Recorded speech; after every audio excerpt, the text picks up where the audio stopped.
Good evening, everyone. My name is Jack Yett, and Suzanne Donsky and I will be hosting this meeting. This meeting is being recorded, and I want to give you some navigation tips. We recommend that you set your computer screen in Zoom to speaker view. Now, if you're not sure how to do that, in the upper right-hand corner of your screen, there is an opportunity for you to push the word view. Click on the word view. You then can choose speaker. There will be a Q&A session after the speaker, Bernie Hall, and it will be moderated by Mara Bainbridge. To ask a question, please type it in the chat area. To access the chat area, use the navigation bar on the bottom of your screen. To get the navigation bar to appear, you may have to move your mouse arrow down to the bottom. When it does, click on the chat icon, which is center left on that bar, and it will open up a window on the right-hand side of the screen. At the bottom of that window is where you will type. The top part of the window is where questions will appear that have already been typed in. I will now turn the meeting over to John Hare. Thanks, Jack. Appreciate it. Hi, everybody. Welcome to the Battle Homestead Foundation's annual meeting. Although it's 2024, we're talking a lot about 2023. Tonight, we'll look back on a topsy-turvy year of challenge and hope. 2023. What a year for our world. Relentless climate crisis, devastating fires and floods, corporate greed, obscene profit margins, and war pushing higher prices and millions of impoverished working people and refugees, aristocrats and know-nothings rising by blaming their victims. It's grim. But we also saw popular responses that give us hope. Consider the national and local successes of numerous labor unions organizing militant strikes and powerful public contract campaigns and winning. Consider the political success of progressive women candidates who represent the grassroots organizing demands of workers and disadvantaged communities, particularly in Allegheny County. They organize the power to govern, and that's not grim. Tonight, we're honored to hear from one of our region's top labor officers, United Steelworkers District Director of Pennsylvania, Bernie Hall. Bernie will discuss the role of labor history, people's history, in the making of labor and the challenge to labor, the challenge of change. We've put Brother Hall first on the agenda, followed by a brief question and answer period, as Jack mentioned. Please don't be shy and put your questions in writing and submit them to the chat. Don't forget, after you write down, to get it into the chat, you have to hit your return button. That's something I always forgot to do. Well, that's why it didn't work. After Q&A, we'll highlight our organization's 2023 accomplishments, and we'll share our plans for the next few years. Also, you won't want to miss Battle of Homestead Foundation Lifetime Membership Award to a super deserving member media artist and activist. That's to be announced. Who are we, the Battle of Homestead Foundation? Well, our founders, workers, community and workplace activists, teachers, and artists were inspired some 30 years ago to research and commemorate the centennial of the dramatic labor conflict called the Battle of Homestead. In 1892, the eyes of the nation and the world were on the strong steel union, the Amalgamated, that had built powerful alliances within the workplaces and communities of the entire Steel Valley, but especially Homestead. On July 6, 1892, a mobilized workforce and outraged community repulsed 300 armed Pinkerton detectives on barges, attempting to land at the locked out Homestead Mill, yes, near the pump house. At least 7 townspeople and workers and several Pinkertons died that day. Yes, this epic struggle to preserve a fair contract, and they had a good one, and robust union at the large and modern Homestead Mill was ultimately defeated by the monopoly steel coal empire controlled by Andrew Carnegie and his henchman, Henry Clay Frick. The main reason was because some days after the Pinkertons were run out of town, Pennsylvania Governor Robert Pattison was persuaded by the alarmed robber barons to send in 8,000, the entire state militia, 8,000 armed state National Guardsmen to protect imported strikebreakers to operate the mill. Despite the tragedy of a lost struggle and resultant long work hours, substandard wages after cuts, and dangerous conditions in the non-union industry for 40 more decades until unionization returned, the spark of liberty and justice was never extinguished. Our founders dug deep in history to discover and celebrate the seeds of hope and that resilient vision, organization, and resistance of the workers and the community. Our mission today is to grow such seeds of hope by promoting a people's history and also to work to empower today's workforce and to build strategies for a future of work that benefits all working families and our nation. We value the dignity of work. We celebrate labor's rich heritage and its pivotal place in our society. We advocate community engagement through programs and partnerships, and we work to strengthen human rights and build a robust democracy. So let's start our meeting and recognize the seminal importance of organized labor in building a sustainable and equitable economy.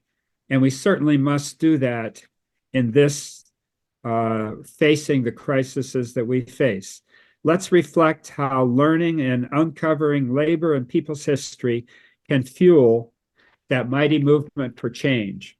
Now I'm pleased to give the mic to Battle Homestead Battle Homestead Foundation President Emeritus and Founder, Charlie McCollister. Charlie is a scholar, author, people's historian, and trade union activist with 60 years assisting workers to organize, calling corporate and elected leaders to account, and causing good trouble. What better person to introduce our guest speaker? Charlie? It gives me a great pleasure because I just think back how much Russ Gibbons, communications director of the Steelworkers and our founder, among couple of other of us, would be so pleased tonight to hear Bernie Hall and to see him rising in the Steelworkers into leadership, a new generation and new thinking.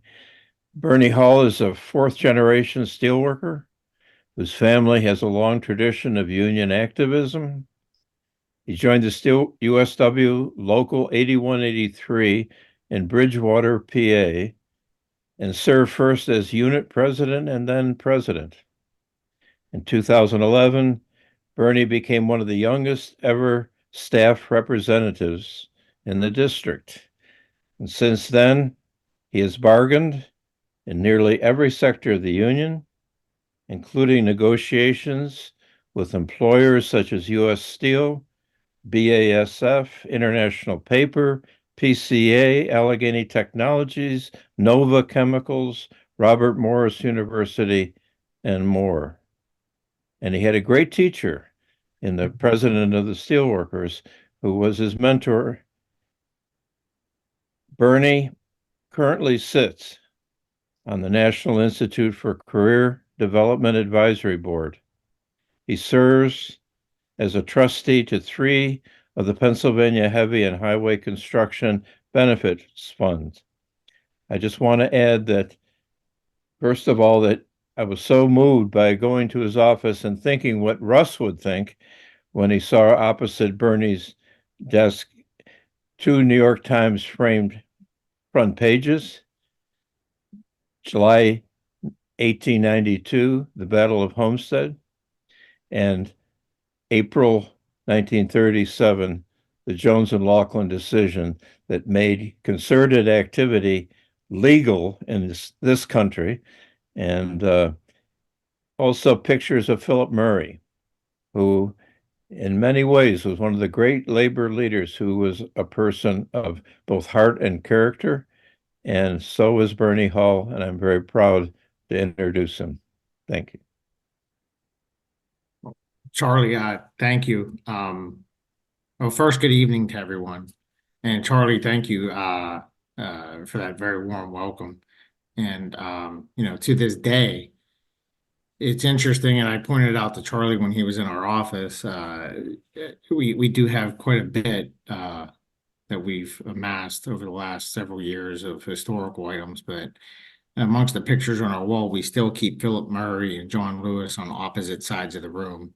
And I think a lot of people on this call would understand the significance of that. I thank you to the Battle of Homestead Foundation for inviting me to speak to you all today. The foundation and the work that you all do, it's incredibly special, not just to me, but to all steelworkers across the entire country. The work that you do memorializing the union's legacy and reminding all of us that previous generations of workers bled and died to provide a better way of life. It's incredibly important work. But more than that, we're grateful to have the foundation as an ally in the struggle of today. Those struggles aren't only about wages and benefits, but it's about work-life balance, protecting workers in new ways from new and emerging technologies, rebuilding our manufacturing capacity, pushing vital legislation, and really helping workers meet the challenges of a rapidly changing economy, not just locally, but nationally and globally. For those of you I haven't met, I am Bernie Hall. I serve as director of USW District 10, which encompasses the beautiful and diverse state of Pennsylvania. The Steelworkers International Union is divided into 12 different districts across North America. District 10 is unique as it is the only district that is a single state or province for our Canadian brothers and sisters. District 10, we're home to the international headquarters of the Steelworkers. Here in Pennsylvania, we have 50,000 active members across the state and more than 600 different work sites. And in addition to that, as many of you well know, we have thousands and thousands of more retirees spread out across the state that are under our umbrella. A little about me. I grew up in Western Pennsylvania. I'm from a family with a history of union activism. My paternal great-grandfather was a laborer at Jones and Laughlin in Aliquippa at the time that they organized in the case that was heard before the Supreme Court. Both my grandfathers worked at J&L. My mother worked at J&L. My father was also a member of our union, just not at J&L. My twin brother and I, both steel workers. Ironically, all the family members that I've mentioned all belong to Local 1211. I was the lone exception. Personally, I was really fortunate as a young man that when I got into the mill, I was very young, arrogant, cocky, thought I knew it all. I was the guy that come to the union meetings and would raise my voice and raise hell. But instead of shunning me, a group of men that worked in the mill saw something in me at a young age. They encouraged me to get involved, and kind of arguing with the boss and raising hell came natural to me. And I made a career out of it. As Charlie said, by my mid-20s, I was president of the local. At the time, I'll never forget it. We had 13 amalgamated locals, 1,300 members. I personally had worked at St. Joe Lead, the zinc smelter that was in Beaver County. It was then Horsehead Corporation, Zinc Corporation. It's where the cracker plant sits now. Our local had been organized in 72 or 73. So we had been union for almost 30 years at that point when I took over office. We're a 1,300 member local. I was handed a manila folder with 3 sheets of paper in it. Told good luck, and that's where I began. And here I am now as a 4th generation steelworker. Really blessed to be where I am today as the district director.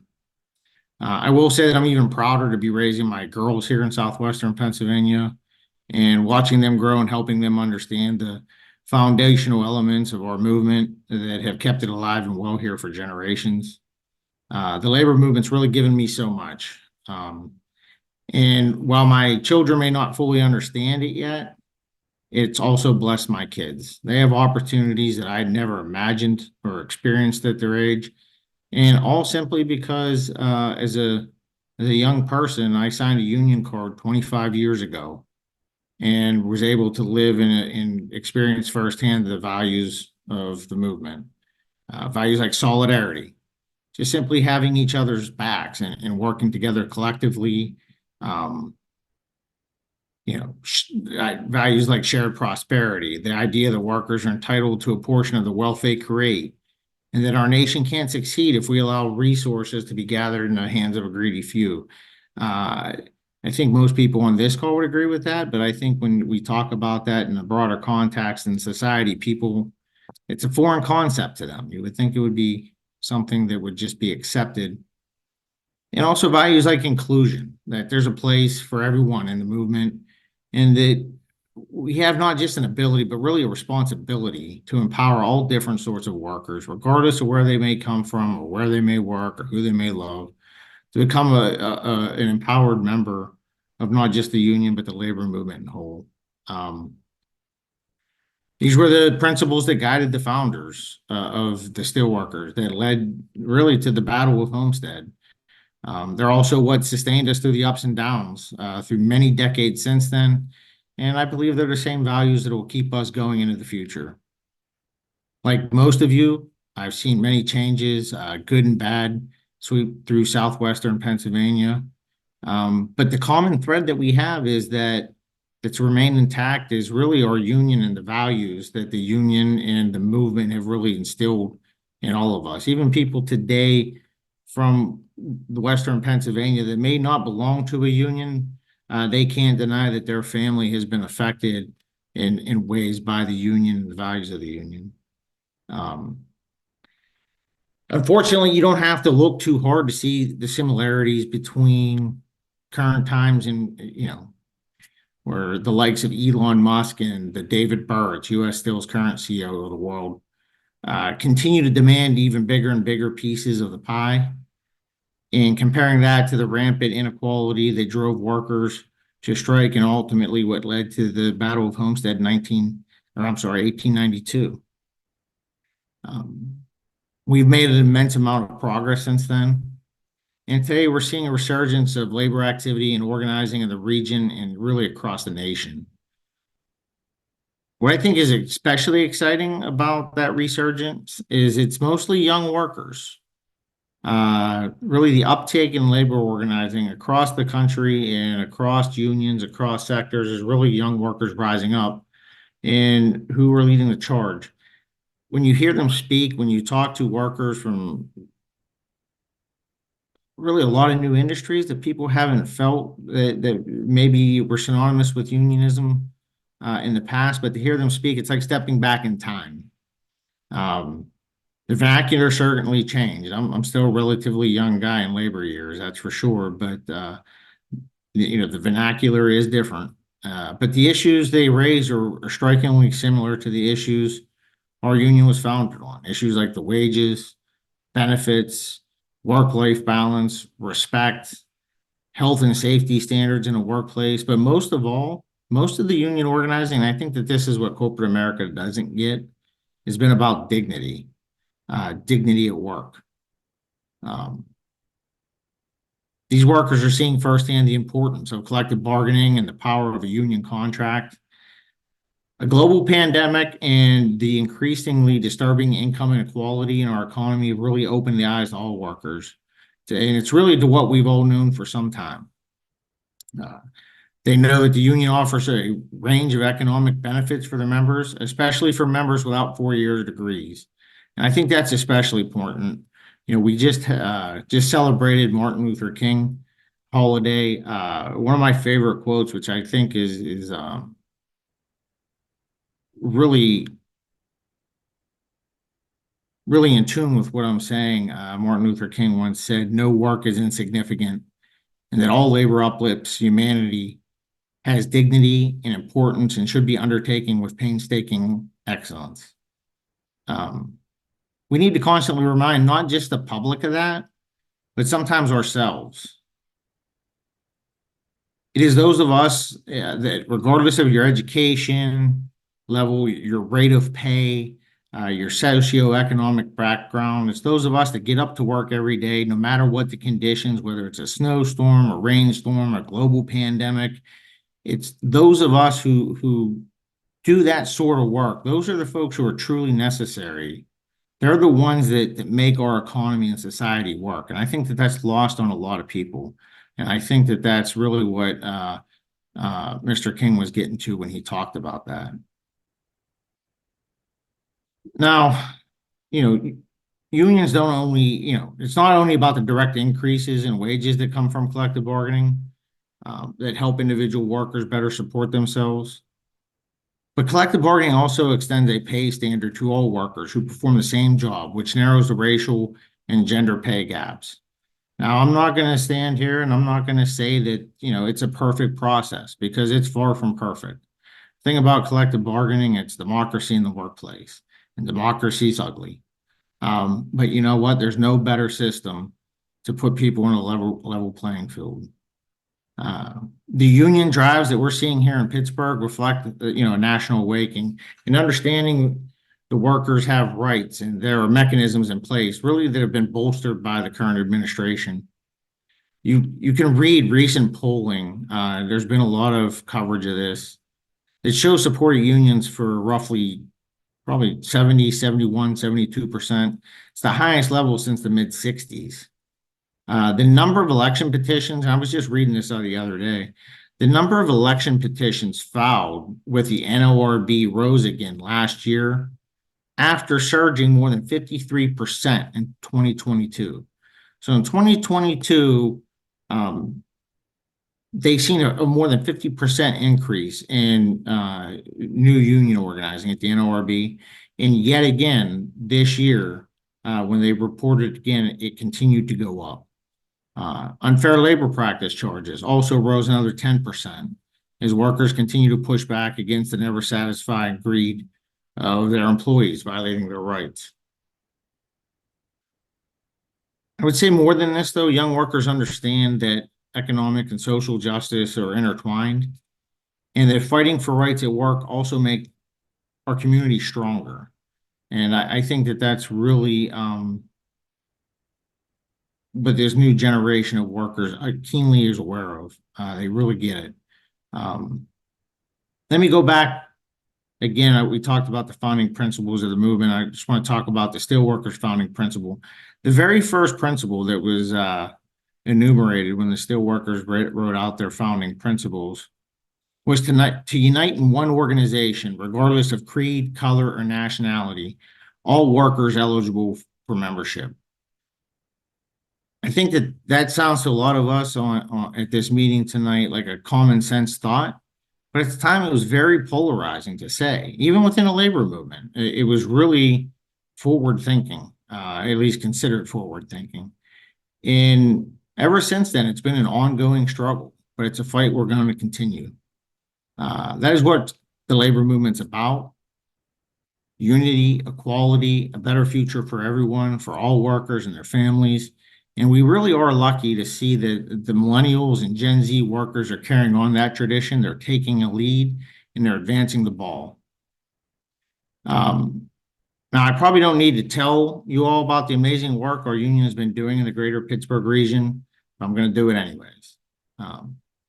We've seen a huge upswell in interest from workers all across a wide variety of industries, working passionately to support some incredibly important causes.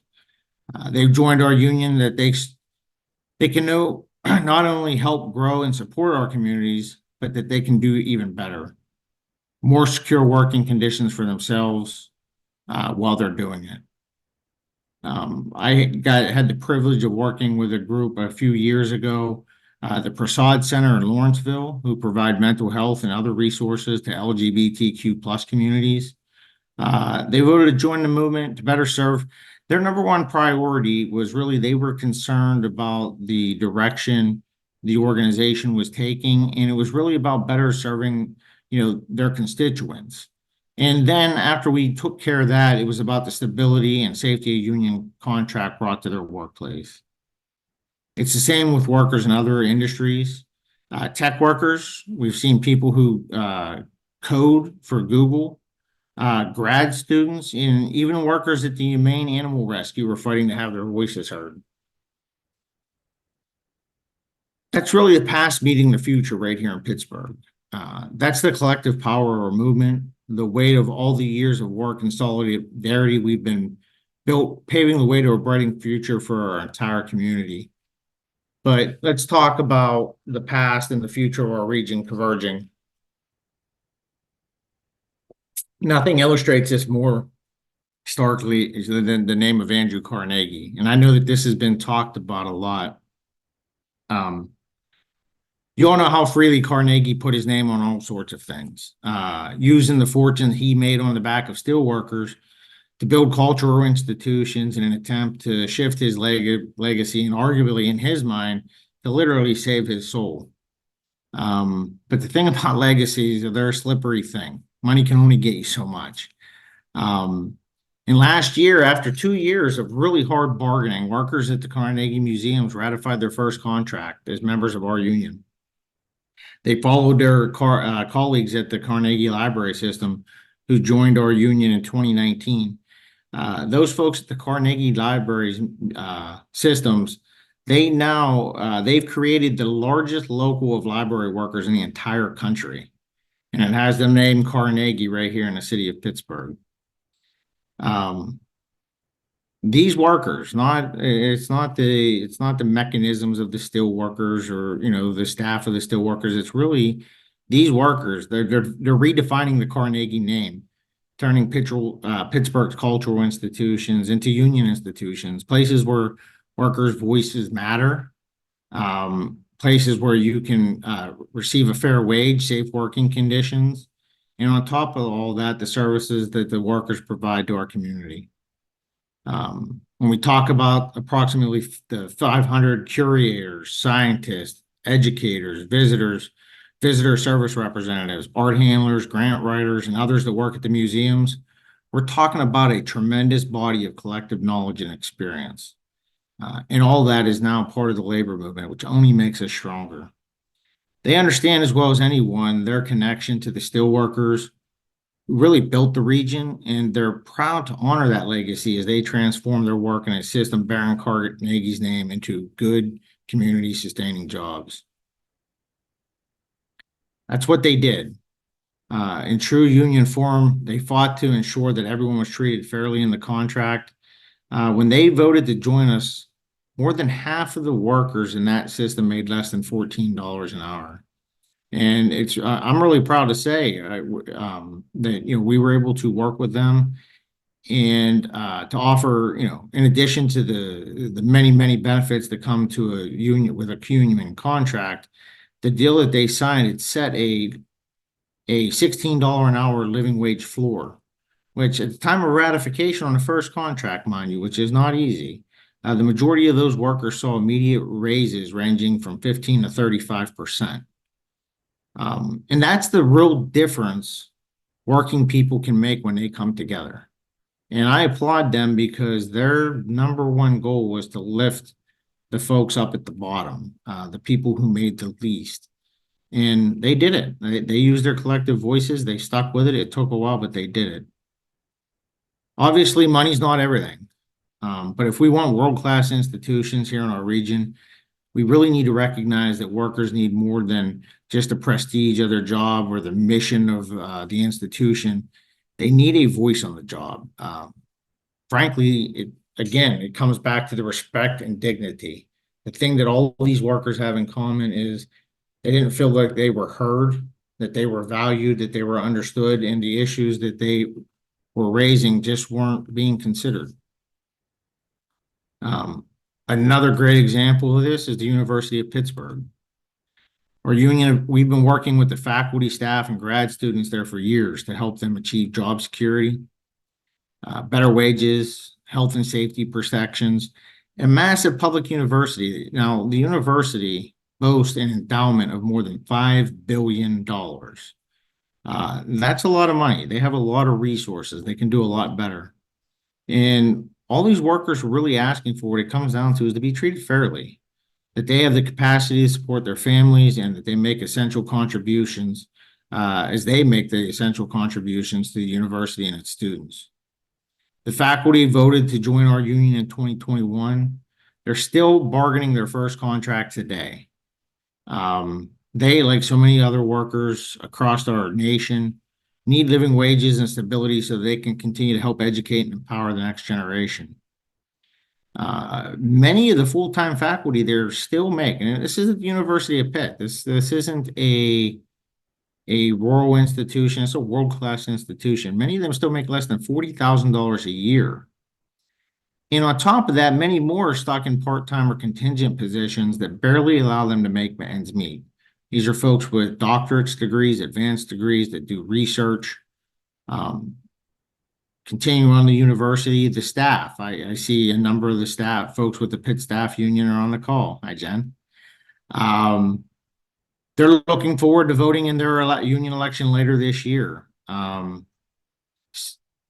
They similarly pour their hearts and soul into their work as researchers, they're scientists, library and technology specialists, accountants, designers, counselors, and administrative assistants. They too deserve the protections that a union can offer so they can contribute to the world-class research and high-quality education. All these workers, they're an example of perseverance, a quality I believe exemplifies our region all through our history. And they, along with other union activists in this area, are really what's going to define the steel workers and the labor movement moving forward. Now, there's one other element that's going to define the future of work in the region that I do feel compelled to touch on today, and that's the election that's going to take place in November. I don't have to tell you that this election, it's not just about a slate of candidates whose names will be on the ballot this year. You know, we always get a kick out of every 2 years, there's an election cycle when somebody gets up on the microphones. This is the most important election of our lifetime. I swear if I hear that one more time, but this election really comes down to the very essence of who we are as a nation, and really in many ways, whether we're going to have a democracy that will continue to function. Both as a labor movement and residents of Pennsylvania, we have a unique opportunity. Pennsylvania is a really key state.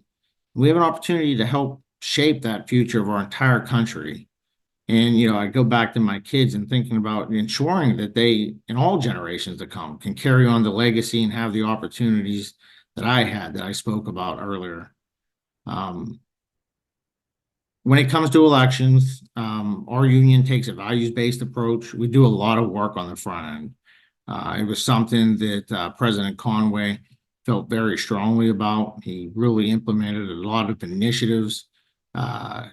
We do a lot more to really reach out to the membership and get their input prior to us doing anything, making any decisions about who we're going to endorse. But we really want to make sure that the candidates we're working with share our priorities. In some ways here in District 10, we're lucky. The folks that we have a chance to vote for this year have a pretty clear track record when it comes to working people and their priorities. You're looking for previous evidence. Here in Pennsylvania, we have the opportunity to vote for one of our staunchest allies in the U.S. Senate, Bob Casey. And if there's anyone here joining us from across the border in Ohio, you too have the chance to vote for a longtime champion of American workers with Sherrod Brown. You would think with the record that these two senators have, especially for working people, working families, that it would be an easy election for them, but I'm sure most of you do. But if you follow American politics, in the very least, you know that nothing is easy, and even less makes sense. President Biden, he's accomplished an incredible amount on behalf of working families during his first term. All this despite the clownish dysfunction in the House. Say what you will, and I laugh when I get a kick out of when they talk about Joe Biden and his mental prowess and things like that. But here's a guy that got something done no one else could, and everyone tried it. He spearheaded a once in a generation infrastructure investment that has done so much for American manufacturing.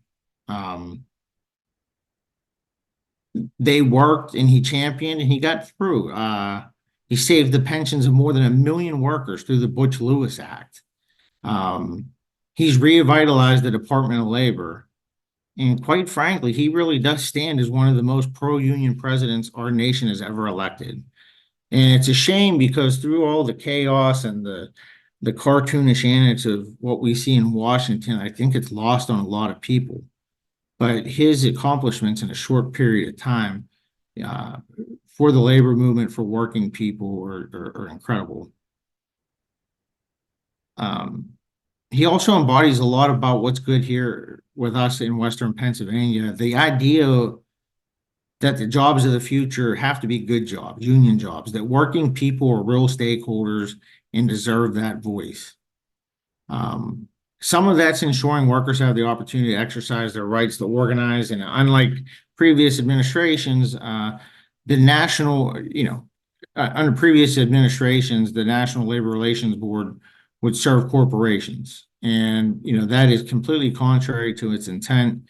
And the Biden administration has done a real 360 on that and really got them turned around to they're a pro-worker. They're promoting collective bargaining in this country.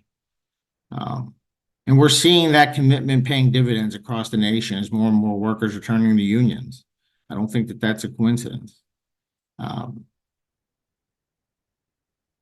it's just as essential that President Biden, he's also building into many of his investments mechanisms, policies, such as robust Buy American provisions that will help preserve domestic manufacturing and equip current union members with the tools they need to succeed over the long term. I'll say this as well. The fact is that we still need our steel industry as much today as we did in 1892. We need it for our national security, and we also need it to bolster our infrastructure. And we need it so we can usher in a new era of clean energy to make windmills and solar panels and other technologies that Chinese and other nations are already churning out. So often the debate, and this is really a big part of my job, I swear it's every day. So often when people talk to me about this, the debate is framed as the future clean jobs versus today's good jobs. But that's just not it. It's not a matter of replacing one with the other. The fact is that you cannot have one without the other. You can't have those future good, clean jobs without today's industry, and you can't continue and sustain today's industry without looking forward to the future economy. We need to make steel in the United States, but what's more, we need to make it here in the Mon Valley. Pittsburgh and the workers of Carnegie's time built this industry with their blood and toil and created an industry that is part of the backbone of our nation. And we must preserve that capacity if we want to maintain our strength on a global scale. With the right investments, this region's past can also be its future. The steel jobs, manufacturing jobs, the industry of our region today is necessary to create and sustain the jobs I talked about for the future. Workers, community leaders, environmental groups, and government officials need to understand this to ensure that we have both good jobs and healthy communities. Me personally, I'm the eternal optimist. I have a lot of hope in the next generation of labor. as we're seeing so many new members come into the labor movement, they're really connecting the dots. They're reaching across the aisle, and they're waging comprehensive battles to ensure everyone, regardless of race, gender, sexual orientation, class, has a chance not only to survive in the world, but to thrive. I think they really understand that even while our country may be changing, our solidarity and collective work remains central to ensuring the jobs that we want, a strong economy, a vibrant working class, and just good, wholesome communities. It's up to those of us that have been around. Clearly, some folks on this call have been around a little bit longer than I have, but it's up to all of us to make sure, not just to mentor this generation or these workers that are coming into the movement, but also to listen to them and learn from their own lived experiences. Without that, we're not going to survive. There's too many times we're pitted against one another. And, we spend so much time, a lot of the air is just sucked out of the room because we have to spend a lot of time just bridging those divides that we let others put in between us. And workers, really, the Battle of Homestead Foundation is what it's all about. Workers have sacrificed much too much for us to let them be successful with that and let it fade away. Pittsburgh really is where labor history in many ways began, and I truly do believe that by working together, just as we did in the time of Carnegie, it's where labor's future will grow. I've talked about a lot of things. I want to thank you for this time and the opportunity to speak. It really is a pleasure. I will tell you that the foundation is something that I think a lot of people take pride in. I can tell you from personal experience that it has come up at board meetings anecdotally at times, and there's been discussions talking to other directors from around the country and Canada about the history of Pittsburgh and the work and the role that you all play. And it is something that we're proud of, and I can't thank you enough for that.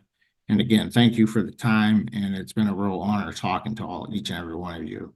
And I'd be happy to answer any questions that anybody may have.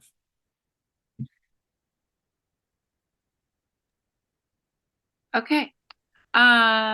Thank you. The first question we have says, how are things going at industrial plants in Pennsylvania where workers are represented by District 10? Are there any signs of growth?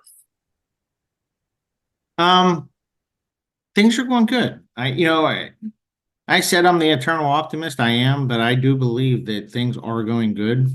Our district is growing. It's growing rapidly. It's actually a challenge. Is manufacturing and things have shrunk all throughout the country. For decades, we're in a posture of mitigating the losses of membership and the loss of industry. Now it's a challenge because we have a lot of folks that are organizing in non-traditional sectors, but also industries that we've represented for years. And internally, this is more of an internal mechanism issue.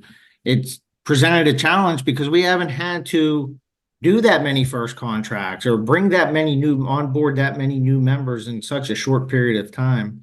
So I would say, in District 10, I will put it this way, with the campaigns, and not just the PIC campaigns, but they are a big part of that. But over the last few years, we've had some pretty big wins. There's some other things that are coming down the pike that are going to be pretty big. And we have the opportunity to expand our membership in District 10, Pennsylvania, the Steelworkers, by over 20% in a matter of less than 10 years, probably a window of 6-7 years. There's not too many labor organizations in the country that can boast that. So I think a lot of that has to go to the culture of where we live. I think a lot of that has to do with the national tide of workers. I think it was kind of an aha moment, like coming out of the pandemic, that workers just one day realized, well, holy shit, they don't care about us. They always kind of wondered that, but I think the pandemic really laid that to bear. And, on the heels of that, there's been a lot of discussioning and this awakening about the income inequality across the country. So I think we're doing well. I know that's a broad answer, but our union, many of you well know, we're such a diverse union in so many different industries.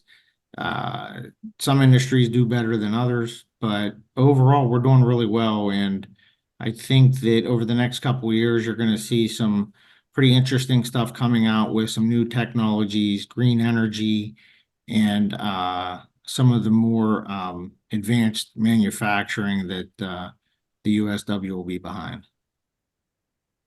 Thanks. We have a couple of questions about the sale of US Steel, and Nathan Ruggles in particular asks if there are any action steps that we can take on this issue. Well, that we can talk all night just about that. I think what's happening with US Steel is really a good case study of corporate America. US Steel, after the economic slowdown in 2008, was in a bad place, like much of the steel industry. They got through a few years. Their stock prices were down in the single digits. And there was a time around 2013, maybe 14, like, will they survive? Will this US Steel survive as an entity? Will they cease to exist? Will they end up in bankruptcy, assets sold off? But then public policy come along. I think Trump with the 232 tariffs, it's a much bigger discussion. But Trump, being what Trump was, came in and just threw a bomb into the room, right? And he said, hey, look, I did this great thing.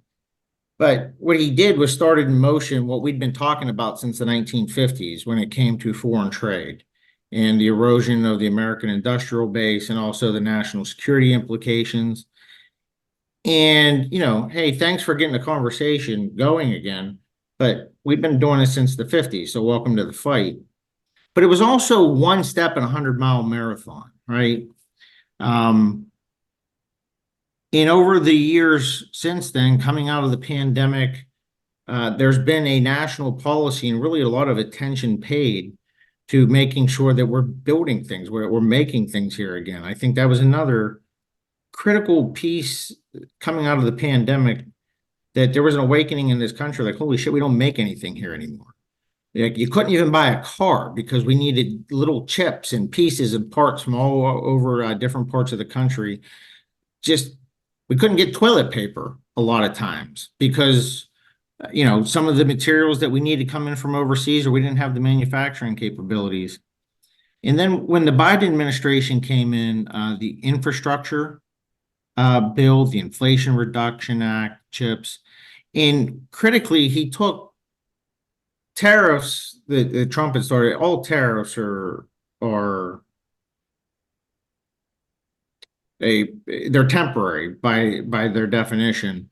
And what the Biden administration has been doing, systematically going one country after another in negotiating long-term systemic changes to our trade relationship when it comes to steel and aluminum. It's been a lot of work. There's still a lot of work to go, but they've done a lot of great work there that's really going to put the steel industry on a solid footing for many years to come. Now, the rub is, during this entire time, you had a CEO for US Steel, David Byrd, who went out there and said, don't do this stuff for us. It's not about us. It's about national security. It's about American manufacturing. It's about our supply chains. We need to do this. We need to do that. So all of us as a society, as a government, we put a lot of resources and we shifted a lot of public policy. That's what created the value at US Steel. I made a joke with Charlie the other day. David Byrd come in when, steel prices were extremely depressed. They got up to about $2,000 a ton at one point. You could have put me in as CEO, they would have made money. Like, you can't lose money. It's impossible to lose money in the steel business at $2,000 a ton. So it wasn't anything that he did or the executives of that company did. It was the public policy and the decisions made in Washington, really because a lot of working people were putting pressure on them to do the right thing. And what did they do? They took all that value and they want to sell it to the Japanese. And the day after they made that announcement, their stock price went up in a short period of time, 30, 40%. The very next day, he sells 180,000 shares. It was millions of dollars worth of shares. And he sold it to a foreign entity.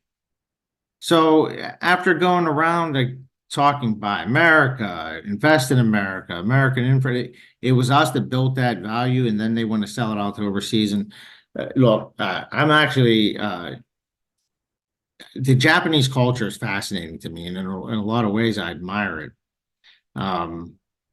But you're never going to, if the roles were reversed, you can never see an American entity buy out a Japanese corporation like that. They just don't allow it. It doesn't happen. And two, steel is a global product. It's sold on a global market. US Steel is basically an integrated steel production.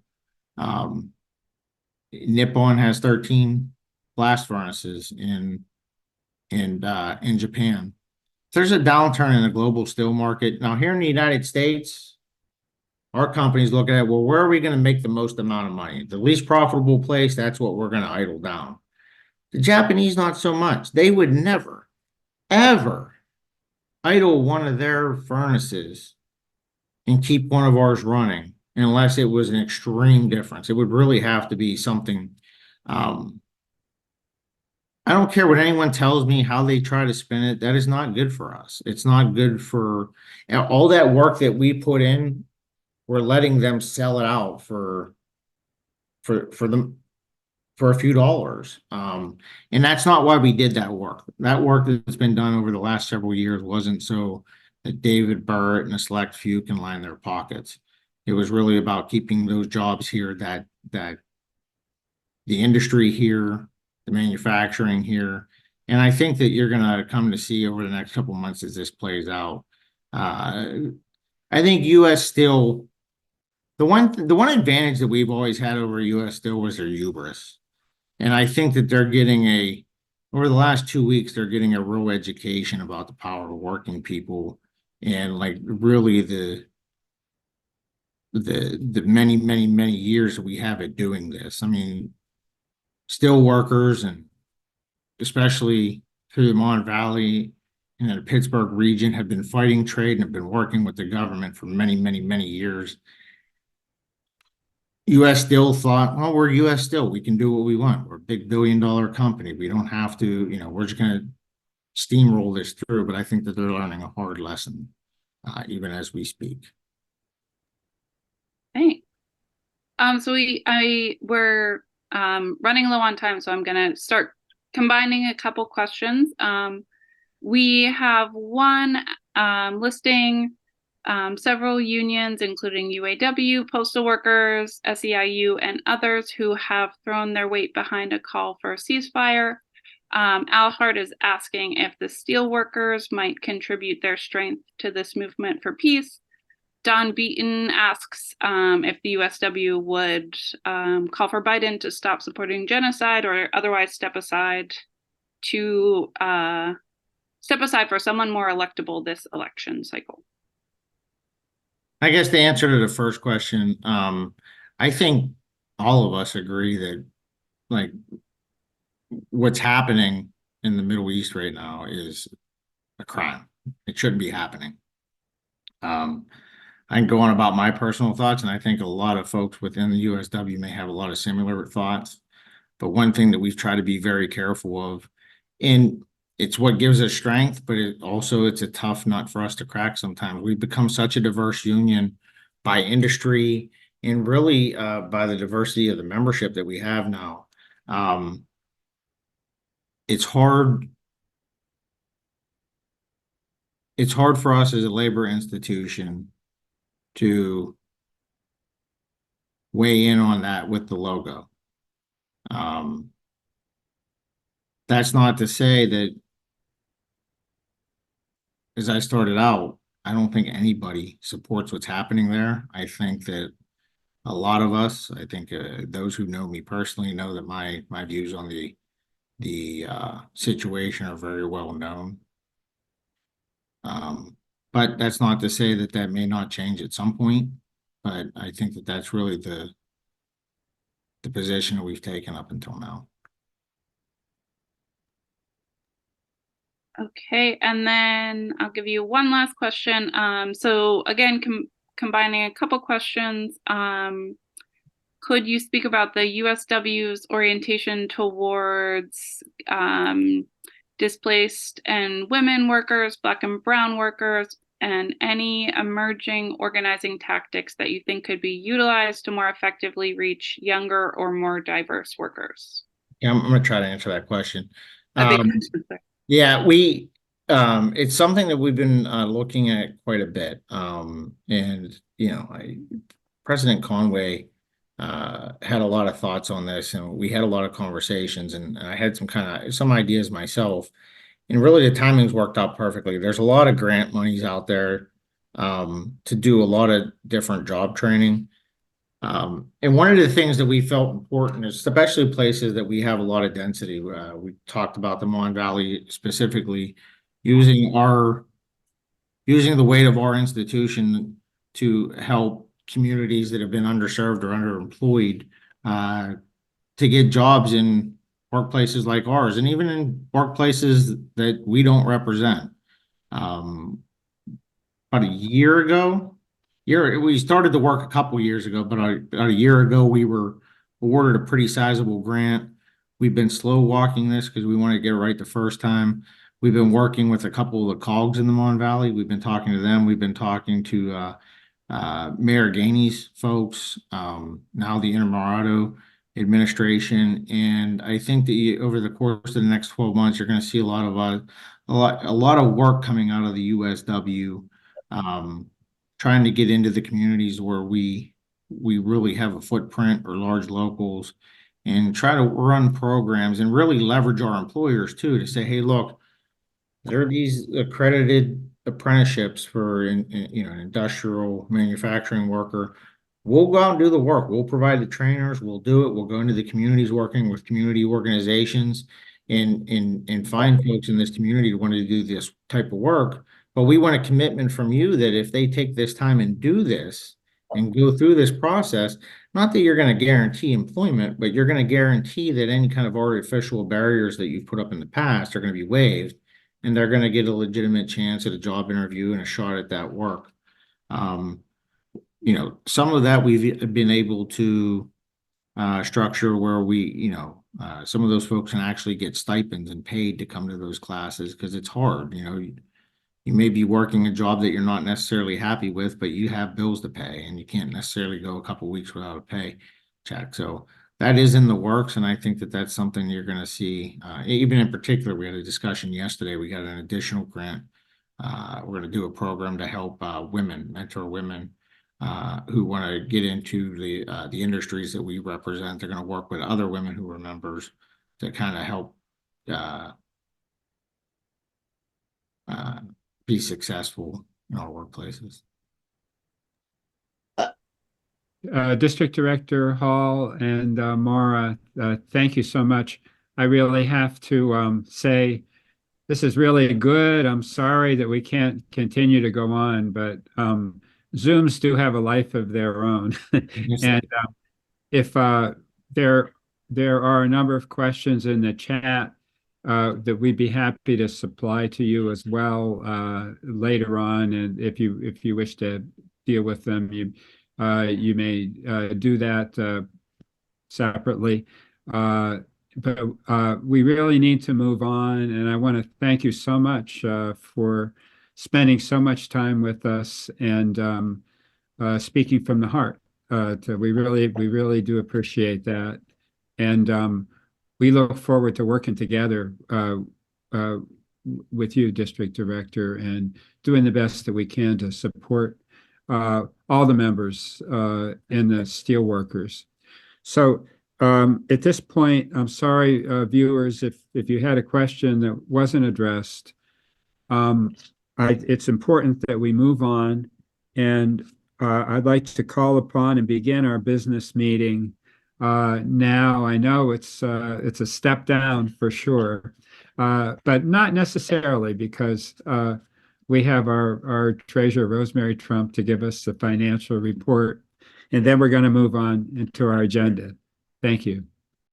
Thank you, John. I'm Rosemary Trump, and I have the privilege of serving as your treasurer. And I can share with you that that 2023 is a building year where we're working very hard to get grants in this 2024-2025 cycle to improve our financial situation. I'm going to ask Jack yet to put up our income and expense statement. But basically, thanks to you, all of you, God bless you. We were able to, through your individual donations and membership, collect almost $13,000 in revenue, which I think is really a wonderful statement on behalf of a nonprofit organization dealing in labor history in our area. And fortunately, we were able to get a $15,000 grant from the Bill Campbell Fund. And I should mention, especially since Bernie Hall has been on our Zoom, that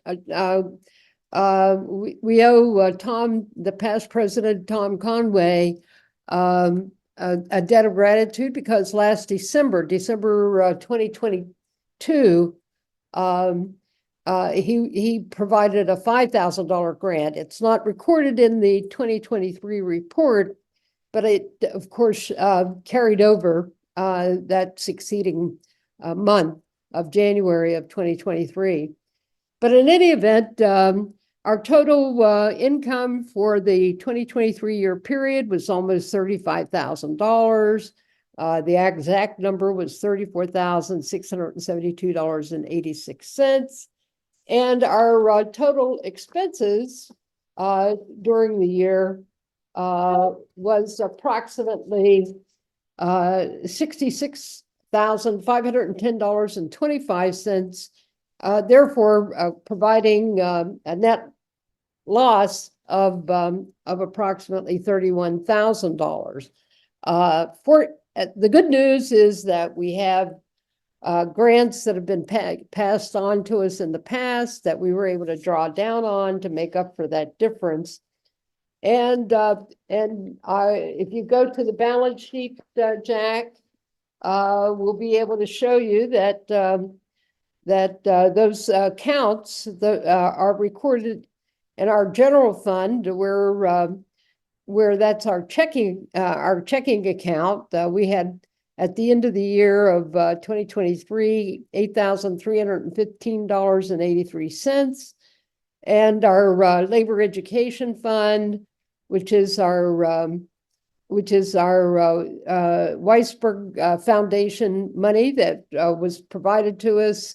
We have $41,595.51. And in our Bill Campbell Fund, it was $33,424.01. So the bottom line is, at the end of the year, we still have, as a total stream of revenue available to us for expenditure for 2024, $84,038.68. So this report is available. If you would like to have your own personal report, you just send an email to our Battle of Homestead Foundation email address, and I'd be happy to supply it to you. In the meantime, I would submit this for your consideration, and thank you for your past support in 2023. Please re-up your dues and any excess in donations. We would appreciate. And we're working very hard to, as I said, to capture the foundation, the union, the labor movement, as well as state, local, and federal interest in our organization and its mission to continue growing our mission. So thank you very much. Thank you. Now we're going to hear from Suzanne Donsky. And Suzanne is the chair of our program committee for a review of the year. Suzanne? Thank you. So my name is Suzanne Donsky. I serve as the chairperson of the Battle of Homestead Foundation's program committee. Our committee is tasked with developing and executing the organization's educational programs in furtherance of our mission to preserve and promote a people's history, empower today's workforce, and build strategies for the future of work. Our goals are to share with as many people as possible the life-altering lessons of labor's history, to bring awareness to the struggles and victories of today's workers in our rapidly changing economy, and to identify and prepare for labor's place in the workforce of the future. Tonight, I'm happy to report that in 2023, through our regular monthly programming, our weekly Wednesday morning breakfast meetings, and special events such as our annual commemoration of the Great Battle of Homestead, participation in our programs grew once more, and we increased our ranks more than ever before. Serving with me on the committee are John Hare, Rosemary Trump, Larry McCullough, Mara Bainbridge, Connie Portis, Joe White, and Charlie McAllister. I want to thank all of the program committee members for their dedication and hard work to bring you all the best programming possible.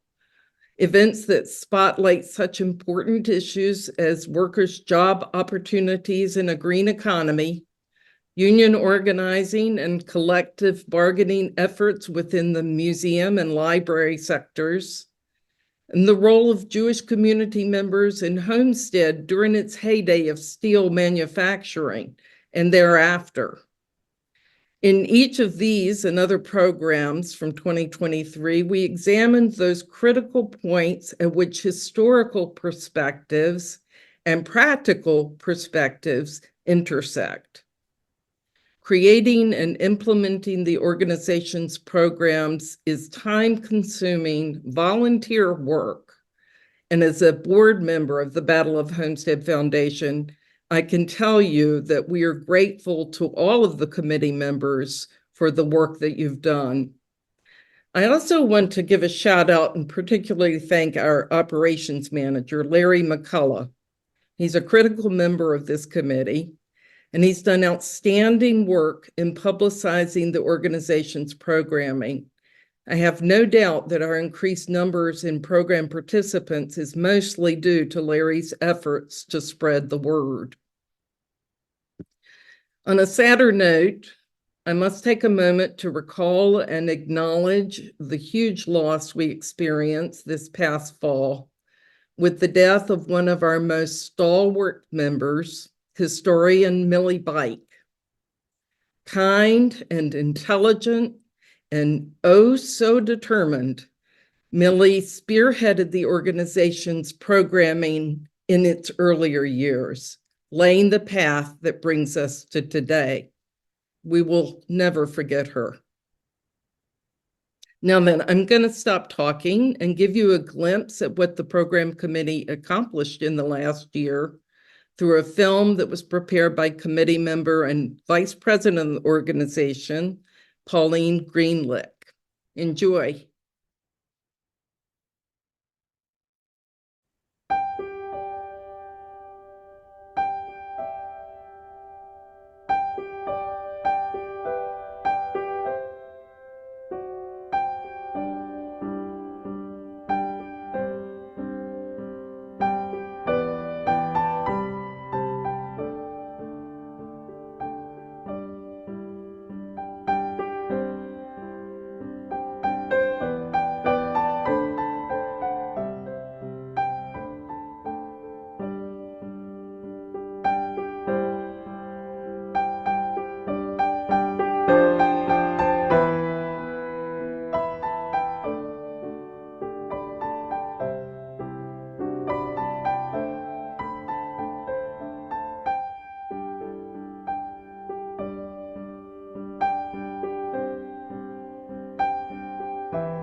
miner,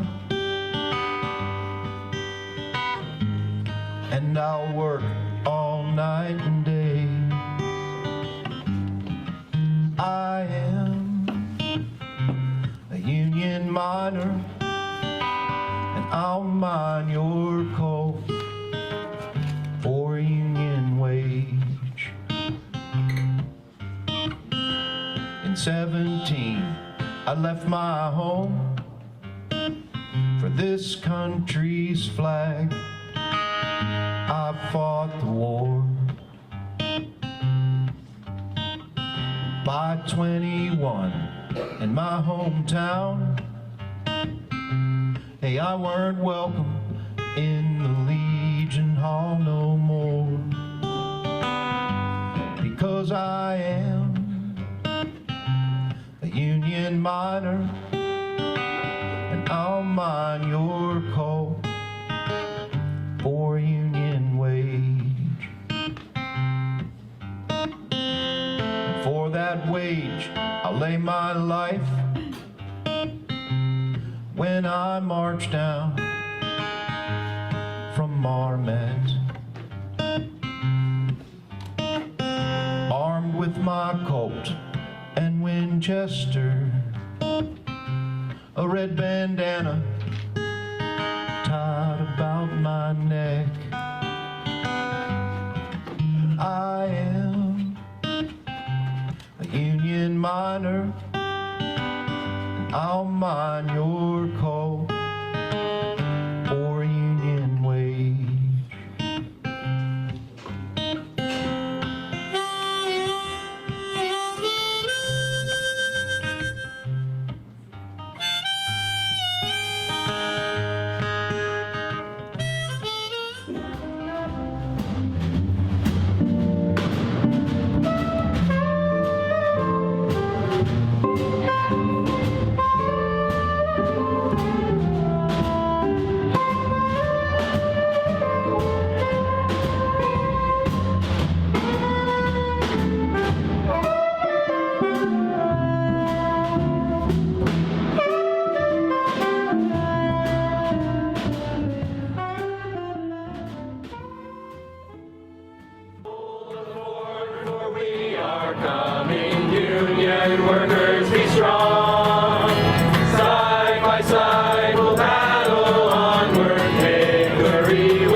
renovate you and mill it down through the ages and mill it. We're here to venerate you and mill it. Sing your praises and mill it. We're here to say we love you. Emma, through time forever, your star will shine.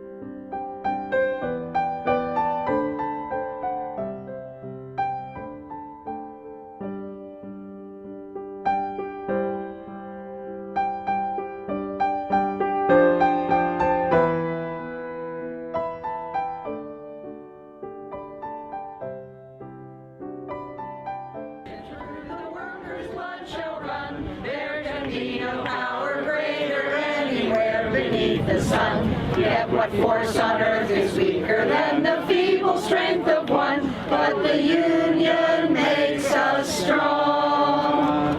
Solidarity forever. Solidarity forever. Solidarity forever. For the union makes us strong.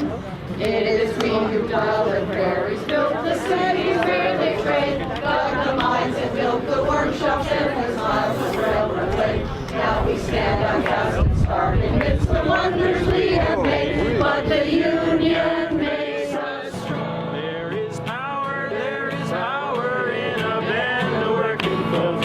When we stand, got it hand in hand. That's a power that must rule in every land. One industrial union grand. There is power in a band of working folks. When we stand, hand in hand. That's a power that must rule in every land. One industrial union grand. If you want freedom from wage slavery, then come join the grand industrial land. If you from misery and hunger be free, come on, do your share, lend a hand. No, there is power in a band of working folks. When we stand, hand in hand. That's a power that must rule in every land. One industrial union grand. There is power in a band of working folks. When we stand, hand in hand. That's a power that must rule in every land. One industrial union grand.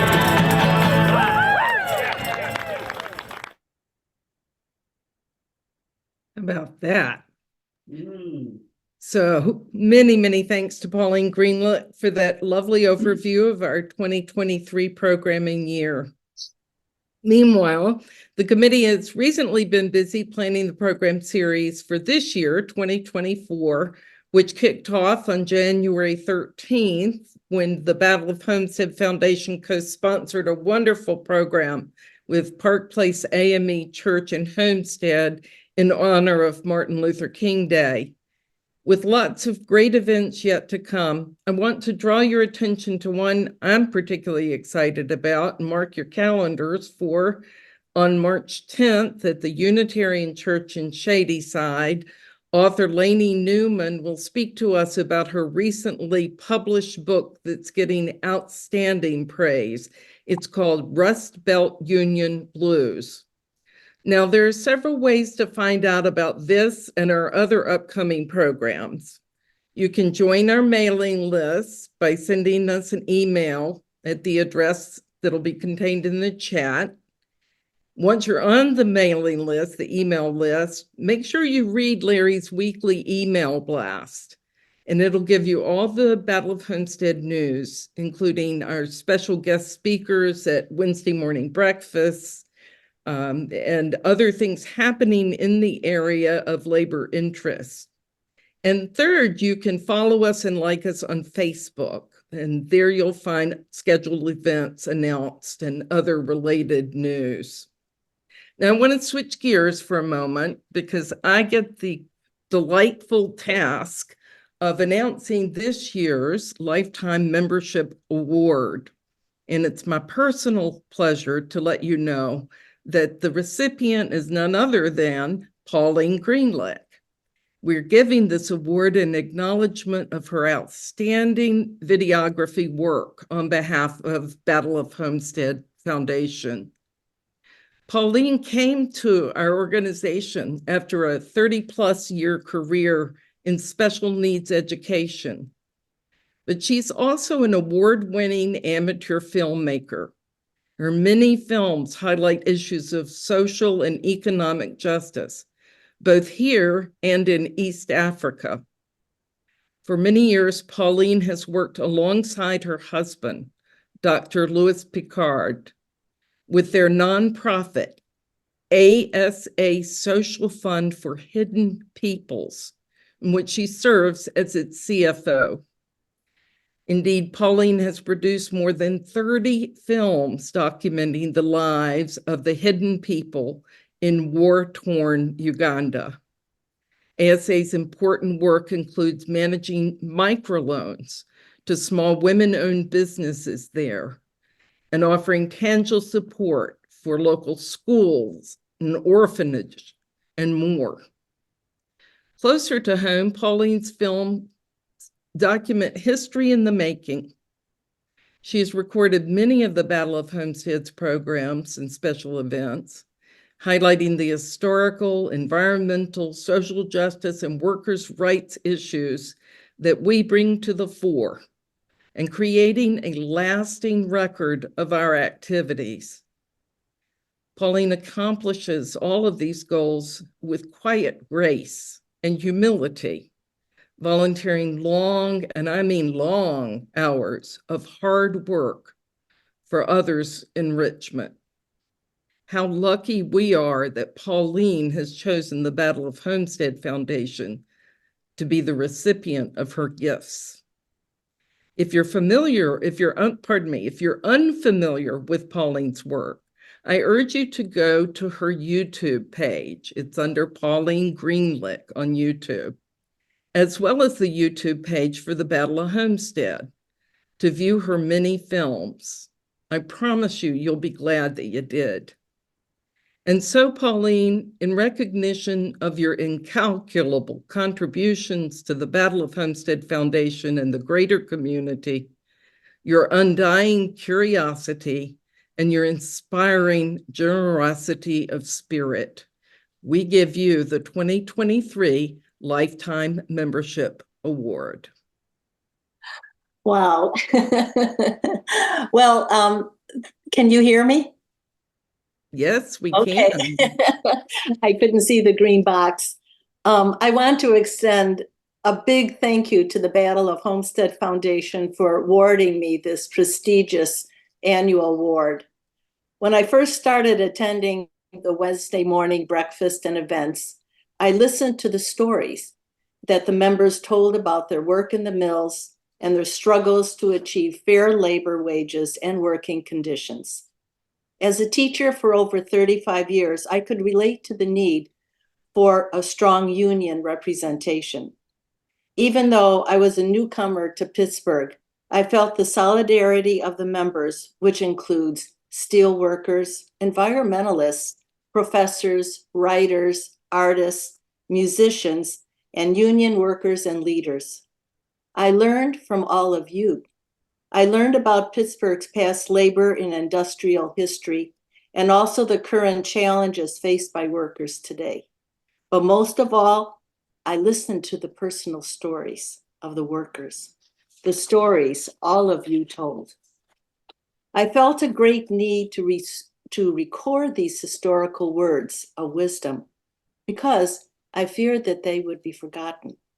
So I started to take my camera to every event and started recording these priceless speeches and stories. I then posted them on YouTube so that they could be available to not only the world to hear and see, but to preserve these for historical purposes. I am so honored to follow the footsteps of our dear member, Jim Homan, who died a few years ago. He captured on video many of the early Battle of Homestead events. I feel so honored to be able to follow in his footsteps. I inherited his camera tripod, and I feel his spirit looking over my shoulder and guiding me when I film the events. Again, thank you for the honor. Actually, it's not me that should have this award, but all of you, the Battle of Homestead members, because it is all of you that I have recorded with my camera for posterity, and because all of you who have made the Battle of Homestead what it is today.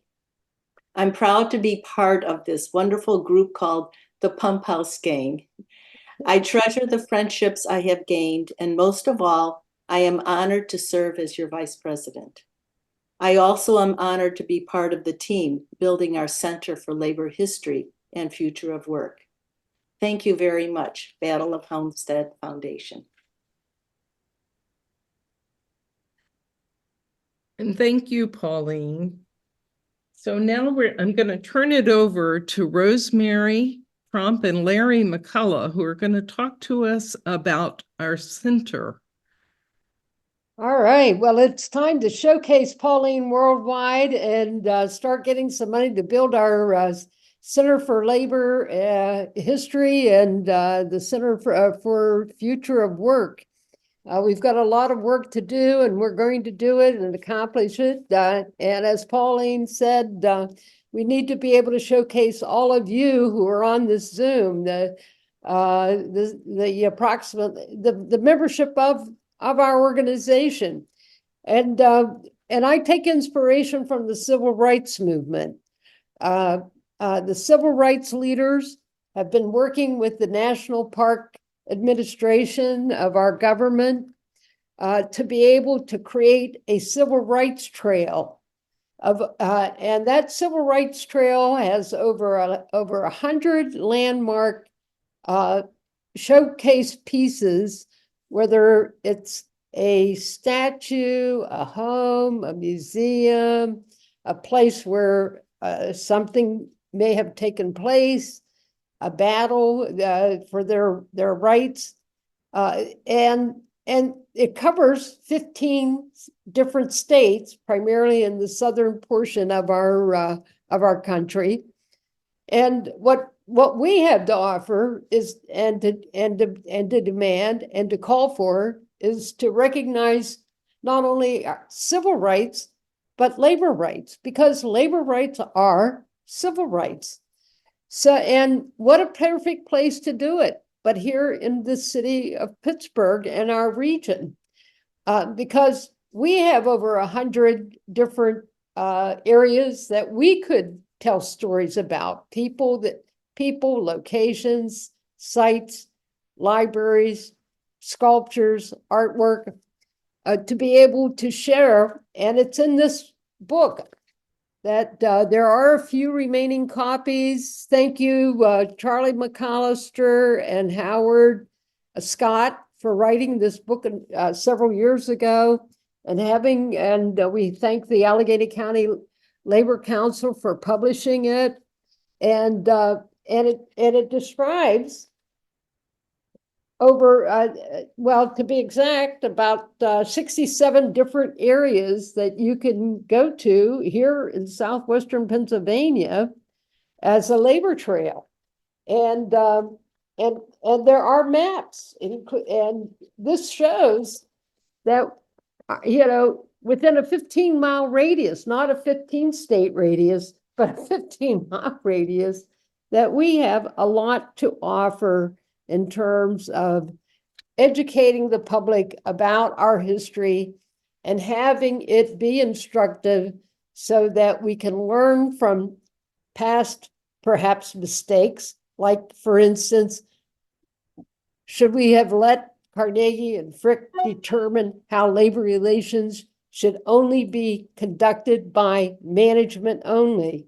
And the meaning of that the violence that took place as a result of their determination for them to be able to not have a worker's voice in the plant and to deal with the workers' concerns and negotiate in good faith a contract that would protect their lives and their health and safety, as well as their living standards and conditions of employment. So we have a lot to teach to current students as well as the general public, and a lot that we can find that let's not repeat those battles, because AI is coming up. Artificial intelligence and robotics are going to be creating another revolution.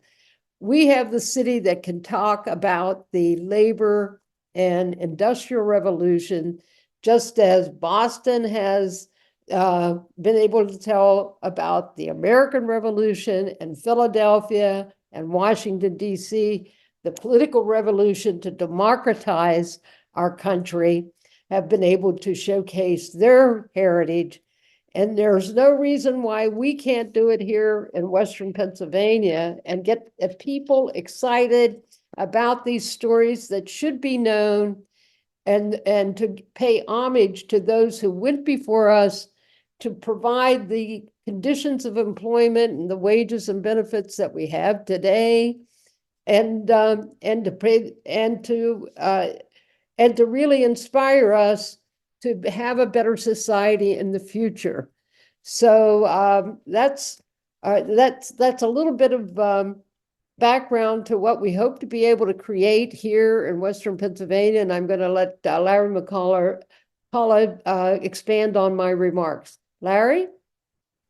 Well, thanks everybody for coming tonight, and I'd like to thank our featured speaker, Mr. Bernie Hall of the United Steelworkers, for his very timely remarks on the subject of labor history and its importance, because making sure that our American labor history of the past is understood as a vital link to the history we're living through now is what the Battle of Homestead Foundation has been doing really since it began.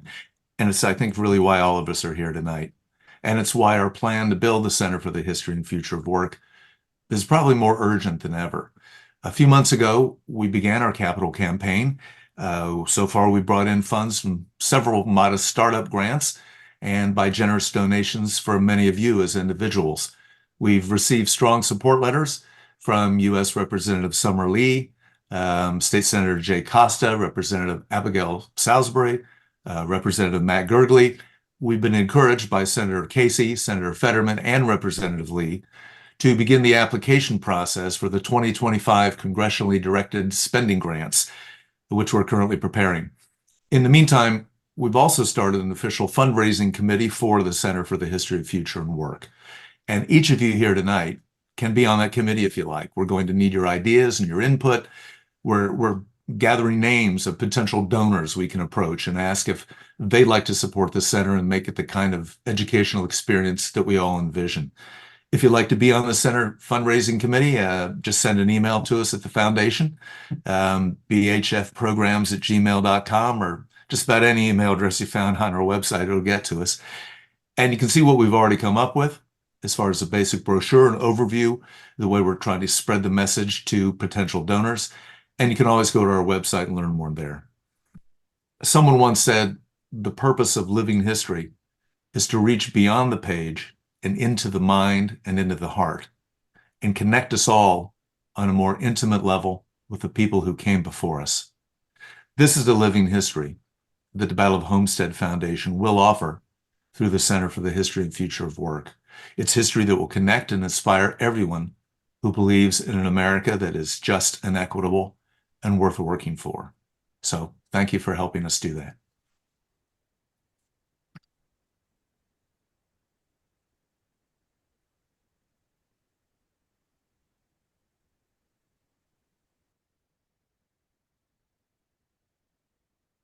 Thanks. Thank you, Larry, and Rosemary, for the wonderful presentation.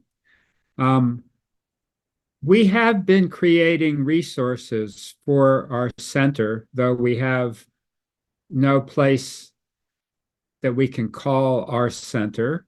We have been working all these last 3 or 4 years to actually create educational materials and to experiment with various cultural events that we envision will happen in our center.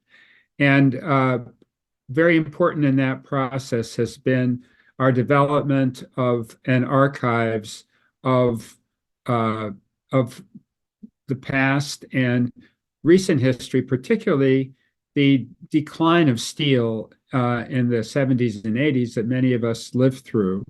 In preparation for our center, the Archives Committee has been working hard and has been a place where we have invested our resources to develop. Our report from the Archives Committee tonight will be in the form of a recorded presentation by one of the co-chairs of the Archive Committee, Dr. Jackie Cavalier, who's not in town. Here is the report. Good evening, everyone. My name is Jackie Cavalier, and I am the chairperson of the Archives and Special Collections Committee of the Battle of Homestead Foundation. I'm so sorry I can't be there with you tonight via Zoom. However, I have worked closely with our archives administrator, Cassidy Knott, to pull this information together and present so that you are updated on all that is going on with the archives staff and the status of the project thus far. In terms of some special thanks, I'd like to acknowledge, obviously, our staff members who have worked so diligently to ensure that this project continues to move forward and that we are accomplishing all of those goals that we set forth last year. Cassidy Knott serves as our archives administrator. She oversees the project and manages the project.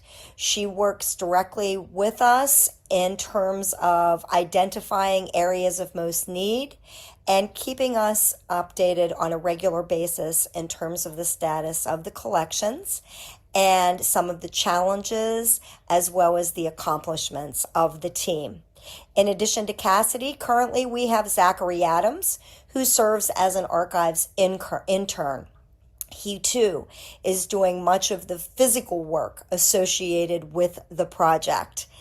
As I mentioned, I am the chair of the Archives Committee. I'd like to thank my co-chair, Perry Recker, as well as members of the committee. John Hare, Jay Hornack, Mark Fallon, Charles McCollister, Larry McCullough, Mike Stout, Rosemary Trump, and Bill Yund. Unfortunately, the committee did not meet as regularly as had hoped last year during 2023, but we have the goal in mind certainly this year, in the upcoming year, to meet more often and on a more regular basis. I'd also like to acknowledge people who have worked on this project, although they're not currently working on it now due to either securing full-time employment or other obligations, but the project would not have come as far as it has, nor would it have been possible without the expertise and the work of Sinead Bly, who served as our archivist and launched the project, got it off the ground, and Callie Sheets and Brittany Sheets, both of them who were working on archives in terms of cataloging and inventorying materials that belonged specifically to Charlie and Mike and Mark, even before the project was a project. So a special thanks to them.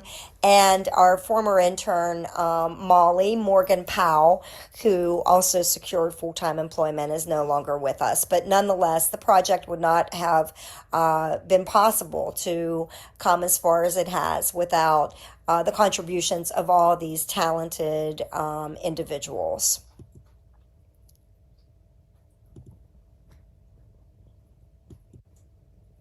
So, where are we and what is the goal of the project?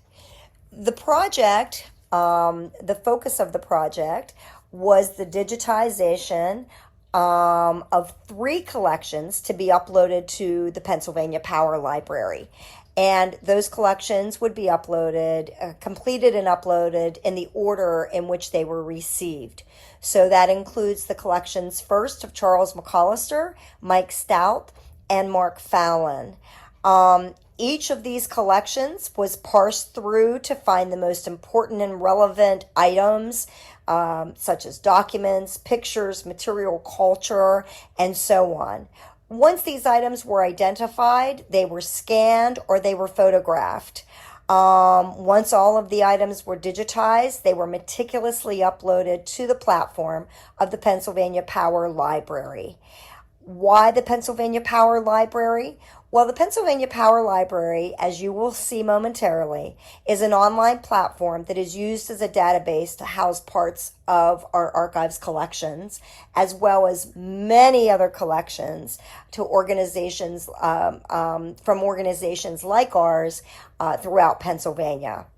The website itself includes electronic databases, digital collections, and a 24/7 live chat service for questions that researchers might have about particular collections. The overall goal, accessibility. The overall goal is to make our collections accessible to the widest audience possible. As you all know, the Battle of Homestead Foundation does not have a physical location that is our headquarters. Not to mention the fact that certainly people beyond the Pittsburgh region, researchers beyond the Pittsburgh region, have expressed interest in not only learning more about our organization, but learning more about the history of work and workers in the region. And so it is important that we share the information that we have. As we all know, history, especially a history about people, for people, should be shared as widely as possible. And that is our goal. So 2 of the 3 collections are complete. As you will see momentarily, some examples from these collections, and those include Charlie McCollister's collection and Mike Stout's collection. I'm happy to say that Mark Fallon's collection is well underway, and we're hoping that collection will be complete in approximately 2 to 3 months. What I'm showing here with you is the home page, or for you, excuse me, is the home page of the Pennsylvania Power Library's electronic, the Power Library is Pennsylvania's, electronic library. And I'm showing you here this homepage. One of the easiest ways to search the page, to search the databases, is to, as I've circled here in red, select PA Photos and Documents. Once you select PA Photos and Documents, that will then take you to this page where it says Search All Collections. And in the Search All Collections box, you would simply enter Battle of Homestead Foundation, click on the search button, and then that will take you to the following page. As you can see here, the results show 3,937 items relative specifically to the Battle of Homestead foundation and the foundation's collections. If you just did a search for the Battle of Homestead, it would return about 7,000 items, some of which are our items from the specified collections. Others are just relative to the Battle of Homestead from other entities. So searching specifically the Battle of Homestead Foundation, as you can see, it gives us a return of nearly 4,000 items that have been scanned, that have been photographed, that have been uploaded, and you'll see other attributes of these items as I move forward. So this gives you an example of what the return page looks like, and some of those items such as event flyers, articles of incorporation for our organization, and various programs. If you would scroll further down on that page, you would see the specific collections: the Battle of Homestead Foundation, the Charles McCollister Collection, and the descriptor. Charlie's collection contains both physical items and textual items spanning from 1877 to 2018, with an emphasis on the period of the 1980s into the 2000s. Mike Stout's collection. Mike Stout's collection spans from 1937 to 2020. The collection contains a variety of materials, from political marching banners to local union newspapers to clothing and paper materials, and so on. And so when you click on either one of those collections, that will take you specifically to their collection page. And again, it just reiterates exactly what that collection contains in a summary format, in a summarized format. Once Mark Fallon's collection is complete, he will have that same About This Collection bar available for his collection as well. Using using Mike's collection as an example, here you can see one selection: anti-war peace buttons. This series of photographs are a sampling of anti-war peace buttons collected by Mike Stout. There are 10 photographs of the 10 bags of buttons. So, and each photograph, is a sampling. So you can click on each of those photographs, and that will take you, of course, to those particular items, how they're cataloged, how they are put forth with a particular selection. And this is an example of what is contained in one bag of the buttons. And you could actually click on each one of these images so you can look more closely. One of the great advantages of the Pennsylvania Power Library for researchers is if you are writing a piece on, for example, the Battle of Homestead Foundation, or some historical event or situation, and you need a citation, it provides you that option. Cite this, and there you have all that information readily available in MLA format, APA format, or the Chicago Manual of Style. So certainly advantageous to researchers. And not only have our staff members, such as Cassidy and Zach and others that I mentioned previously, not only are they scanning and photographing items, they are drafting descriptions. They are working directly with the donors of these collections in order to get clarification on what is included, so they can provide as specific as of a description as possible, which is again important and most necessary in this process. They're also, of course, creating identifiers in terms of a numbering system, and providing the information that is necessary to the Pennsylvania Power Library in terms of the contributing institution, which I'm proud to say, of course, is the Battle of Homestead Foundation. So where are we going forward? Well, as I already mentioned, we want to complete Mark Fallon's collection, which we hope to do by spring. Certainly, we have other collections that are currently in a holding pattern. So we are planning for the acquisition of additional collections once the third Mark Fallon's collection is complete, digitized, and uploaded to the Power Library.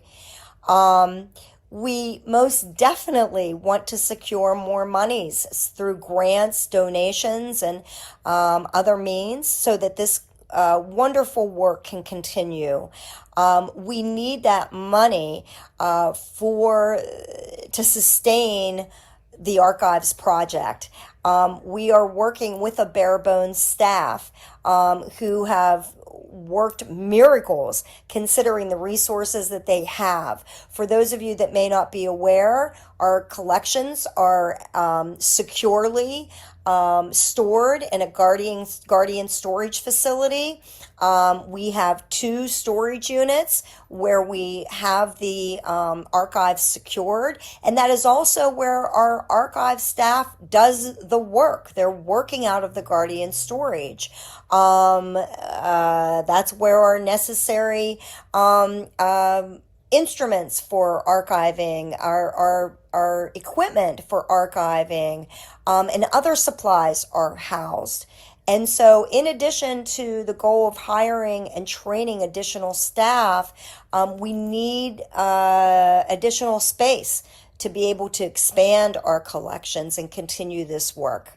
And last but not least, we would like to eventually create a community outreach presentation to introduce the Battle of Homestead Foundation archives to school groups, community organizations, and other organizations in the region. And again, we need staff, we need volunteers, and we certainly need the resources to do that. So we very much appreciate your ongoing support of this project, and I thank you very much for your attention tonight. Have a good one and have a great 2024. That's Jackie Cavalier. Thank you, Jackie, in absentia. We appreciate it.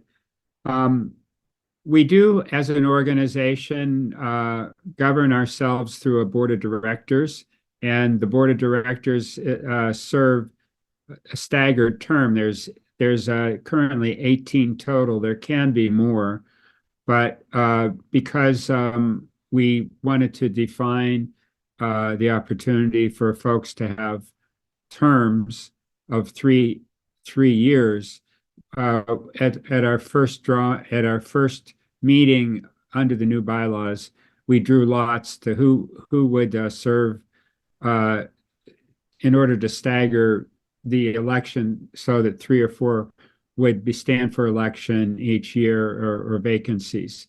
So this year, because of resignations and also term limits, 5 members have stood for election, and I want to ask our operating manager, Larry, to give a report on the election. Larry, thank you. We have the results of the election for the 2024 Board of Directors election, and want to thank everybody who voted. There were 5 candidates nominated for the re-election who were current board members running for a new 3-year term. They were Jackie Cavalier, Suzanne Donsky, John Hare, Brittany Sheets, and Rosemary Trump. All were reelected, and new board officers will be appointed at the next board meeting. So thanks to the candidates, thanks to all the other board members, all the volunteers, and thanks to all who voted. Thank you, Larry. That's the quickest report tonight, and you get the Silver Dollar Award for that. Folks, I know we've been going long. I don't think we've ever exceeded 2 hours, but unfortunately, we've reached that limit tonight. However, I do want to say I so appreciate your participation in the chat and also your participation in our organization. And we want to invite you, if you can, and I know not everybody can, but if you can, try our Wednesday morning breakfast.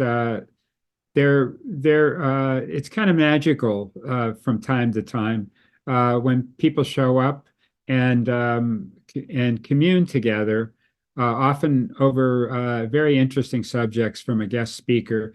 But we also have the freedom to have informal exchanges as well as a chaired session, and we are Zooming that.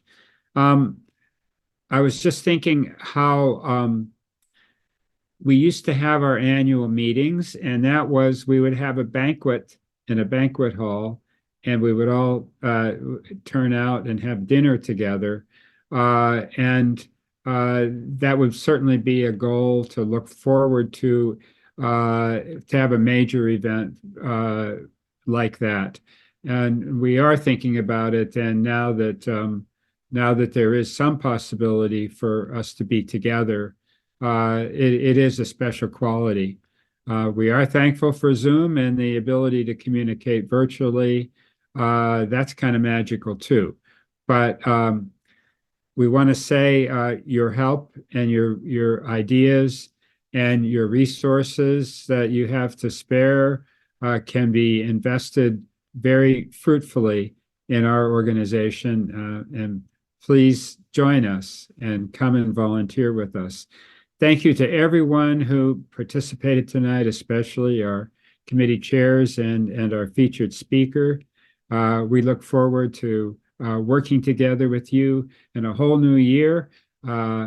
Hey, Pitt staff organizers, if you're still there, we're with you. We'll be in touch. We hope to be able to serve as a useful sounding board in your efforts to bring the 7,000 unorganized staff workers in the University of Pittsburgh system to be successful in their election to be represented by the steelworkers and to have a bottom to top election in this bottom to top union with the Steelworkers United at Pitt. So thank you very much, everyone. We will see you soon, and let's keep our solidarity and let's build a pretty good 2024. Thank you very much. Good night.